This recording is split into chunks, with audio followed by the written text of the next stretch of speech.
সংসারে পুরুষের তুলনায় নারীরা 7 গুণেরও বেশি কাজ করে, যার জন্য কোনো পারিশ্রমিক পান না। পরিসংখ্যান ব্যুরো জরিপ প্রকাশ করে বলছে, নারী পরিবারের জন্য গৃহস্থালী ও যত্নমূলক যে কাজ করেন তার আর্থিক মূল্য বছরে 6.25 লাখ কোটি টাকারও বেশি।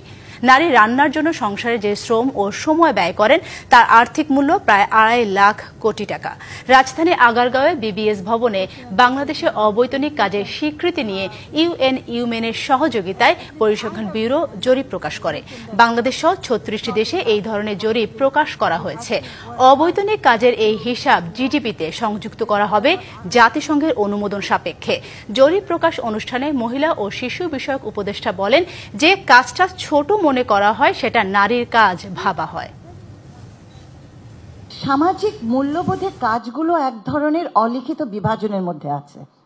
সেই বিভাজনের ভেতরে ডোমেস্টিক ওয়ার্ক কাজটা ফেলে দেওয়া হয়েছে মেয়েদের উপরে এবং বাইরের কাজটা ফেলে রাখা হয়েছে ছেলেদের জন্য।